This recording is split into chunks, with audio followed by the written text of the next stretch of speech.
October 25వ తారీఖు పవిత్రమైన కార్తీక మాసంలో శ్రీమతి లతా దత్త గారి ఆధ్వర్యంలో గానగాపురం యాత్ర వివరాల కొరకు సంప్రదించండి. నమస్తే, వెల్కమ్ టు సుమన్ టీవీ. నేను పద్మిని. ప్రస్తుతంతో పాటు ప్రముఖ ఆధ్యాత్మికవేత్త, వాస్తు జ్యోతిష పండితులు కేఎస్ఆర్ గారు మనతో పాటు ఉన్నారు.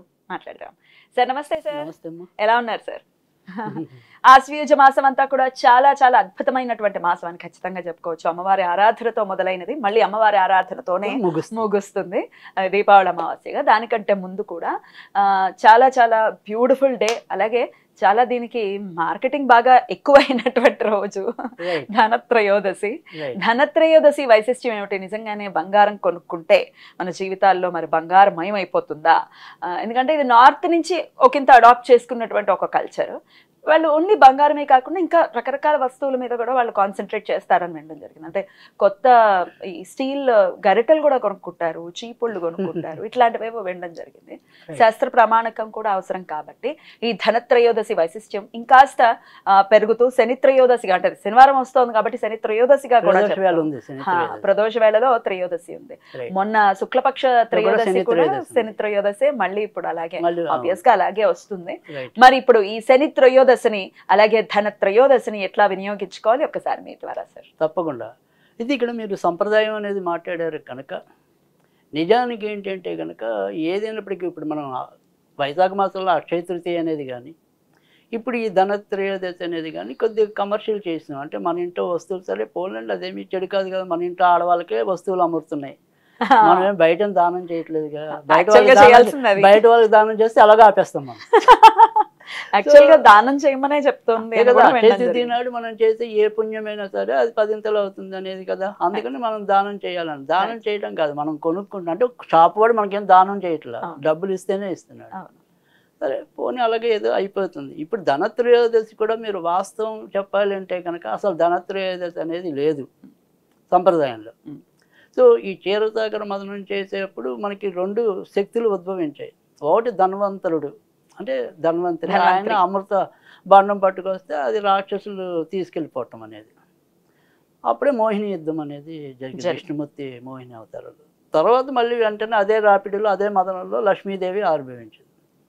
కనుక ఇక్కడ పతి పత్నులు ఇద్దరు కూడా ఆవిర్భవించారు. అంటే విష్ణు యొక్క అంశ అక్కడ మనకి ధన్వంతరి.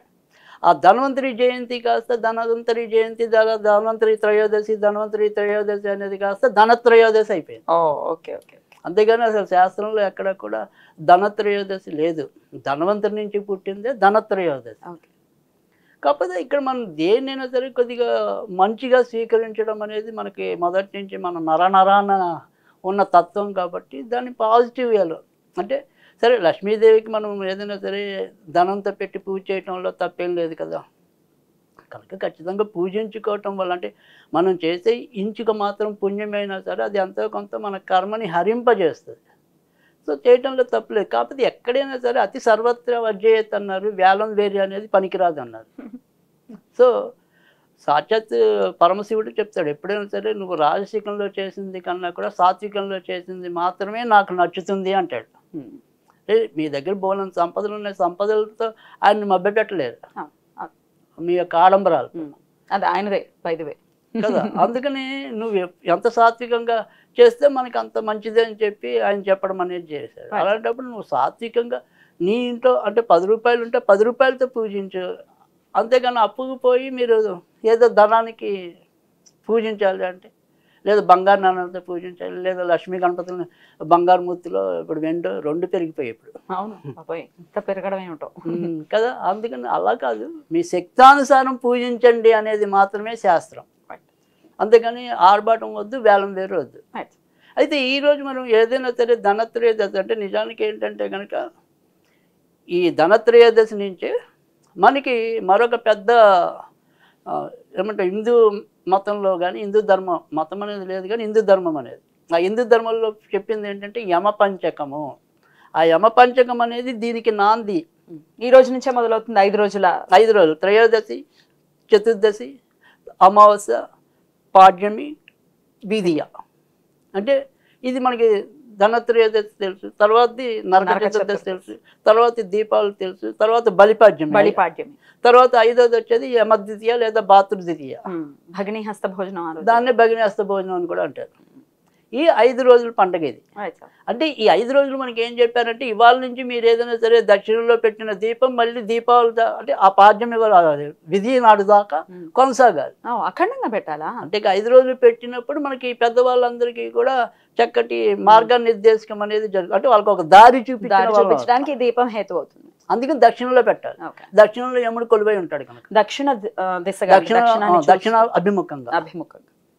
సో ఆ రకంగా పెట్టినట్టయితే కనుక మనకి ఎప్పుడైతే వాళ్ళు శాంతిస్తారో మనం దాన్ని పితృశాపం అంటాం అలాగే జ్యోతిష పరిభాషలో. సో అలాంటి శాపాలన్నీ కూడా పటాపంచలు నివృత్తి అవుతాయి ఒక్క దీపం పెట్టినంత మాత్రం. అందుకే మరి దీపం పరబ్రహ్మ స్వరూపం అని ఎప్పుడు ఉంది కదా మనకి శాస్త్రంలో. అసలు దీపం పెట్టకుండా మీరు పూజ ఎలా చేస్తారు? సో దానికి మరింత ప్రాధాన్యత అనేది ఉంది. అది ఎప్పుడైనా సరే మళ్ళీ ఎలాగో తెలుసుకుంటాం వేరే వేరే రూపేణ. అయితే ఇక్కడ మనం ఈరోజు చేయాల్సింది ఏంటంటే ఈ ధనత్రయోదశి మాత్రమే ఈరోజు చేయండి. ధన్వంతరి జయంతి అనేది తర్వాత చూద్దాం. ఎందుకంటే సూర్యోదయానికి ఉండాలి. ఈరోజు సూర్యోదయానికి త్రయోదశి లేదు కనుక ఈరోజు కేవలం మీరు ధనత్రయోదశిని మాత్రమే చేసుకుంటారు కనుక సాయంకాలం ఏదైనా సరే లక్ష్మీదేవి పూజ అనేది ఇంతకు మనం చెప్పుకున్నాం డబ్బులతో పెట్టి చేసుకోవటం అనేది. కానీ దీనికంటే ఇంకా డబ్బులతో కాకుండా మీ ఇంట్లో డబ్బు ఖర్చు అవ్వటం అనేది కానీ లేదా ఉన్న డబ్బు ఇంకా పెరగటం కానీ దానికంటే కూడా మాత్రమైనది ఏంటంటే కనుక మనకి పాత రాగి నాణ్యాలు దొరికితే కనుక అది పెట్టి పూజించడం అనేది ఒకటి. లేదు మనకి ఏంటంటే కొద్దిగా ఒక మోస్తరు పల్చని రాగి రేకులు మీకు ఈ పూజా సామాన్లన్నీ చోట దొరుకుతాయి. దాన్ని కొద్దిగా గుండ్రంగా కట్ చేసి దాని మధ్యలో ఒక కన్నం పెట్టి దాన్ని ఈ రోజు మీరు కనుక పూజించి అది మీ యొక్క బ్యాగుల్లో కానీ మీ యొక్క బీరువాల్లో కానీ పెట్టుకుంటే అది ఇంకా మంచిది అవుతుంది. అట్లా ఎన్ని కాయిన్స్ పెట్టుకోమంటారు? అది మీ ఓపిక. అంటే మినిమం అంటే ఎప్పుడైనా సరే మనం 1 ఉన్నా చాలు లేదా 3, 5 ఇలా బేస్ సంఖ్య ఎప్పుడు కూడా. ఇలాంటి వీటిలో ఎక్కువ శాతం ఏంటంటే మనకి సరి సంఖ్య కొన్నా కూడా బేసి సంఖ్య చెప్పడం అనేది జరిగింది. రాగి కాయిన్స్ మామూలుగా లక్ష్మీదేవి రూపంతో ఉన్నది దొరుకుతుంది. అది ఎలా అలా దొరికితే అలా తీసుకోవచ్చు కదా సార్. అలా రాగి నాను అలా దొరికితే అదృష్టమే. ఒకవేళ దొరకకపోతే అంటే ఇప్పటికీ కూడా కొన్ని అంటే మరి ఈ వరకైతే ఒకప్పుడు మన హైదరాబాద్లో రిజర్వ్ బ్యాంక్ దగ్గర చూసేవాడిని నేను అక్కడ. రాగి నాణాలు ఎప్పటివి కూడా అమ్మేవాళ్ళు. ఇప్పుడు మరి అమ్ముతున్నారో లేదో మనకి తెలియదు కానీ పెట్టుకోమంటారా కాయిన్స్? పెట్టుకోండి. పంచభూతాత్మకం కాబట్టి ఖచ్చితంగా పెట్టుకోవచ్చు. వాటిని పూజించమంటున్నారు. ఎలా పూజించాలి ఆ కాయిన్స్ కి? అది ఇప్పుడు మనం ఏదైతే లక్ష్మీదేవి అనేది అంటే పెద్ద మంత్రం చేసుకోగల ఓం శ్రీం ఓం శ్రీం ఓం శ్రీం అని 108 సార్లు అక్షంతలు వేస్తే చాలు. అంతే. ఓం శ్రీం ఓం శ్రీం ఓం శ్రీం అంతే. ఆ నాణాలు తీసుకెళ్ళి మీరు ఎర్రగడ్డలో కానీ ఆకుపచ్చ వస్త్రంలో కానీ కట్టేసుకుని మీరు బీరువాలో దాచుకోండి. బీరువాలో పెద్ద బరువు ఉండవు కాబట్టి మీ జేబులో పర్సులో పెట్టుకోండి. ఎప్పుడు క్యారీ చేయొచ్చు. ఒకవేళ మేము స్త్రీలు మాకు ఈ ఇబ్బంది సంబంధం లేదు. అందుకైతే మళ్ళీ మీరు పసుపు నీరుతో ఒకసారి శుద్ధి చేసేసి పసుపు నీరు కొబ్బరి నీళ్ళు ఇంకా స్వచ్ఛం అంటే ప్రకృతి పరంగా దాంట్లో కలిసి అయ్యేది లేదు. సో పల్చి అంటే పసుపు అంటే ఒకసారి వాళ్ళు ఎసెన్స్ వేయచ్చు కానీ స్వచ్ఛంగా ఉద్భవించింది కొబ్బరి నీళ్ళు. సో మనం అయితే ఎక్కువ జనాలకైతే కొబ్బరి నీళ్ళే చెప్తాను. నేను ఒక రత్నం పెట్టుకున్నప్పుడు కానీ ఏదైనా కానీ ఈ కొబ్బరి నీటితోనే శుద్ధి చేసుకోమంటాం. ఎందుకంటే దాన్ని మోసపోయే అవకాశం లేదు. ప్రకృతి ఎలా ఇస్తే అలానే వస్తాయి నీళ్ళు. సో అందుకని శుద్ధి చేసేసుకుని మళ్ళీ మనం నీళ్ళు అంటే గంగా జలంతో సమానం.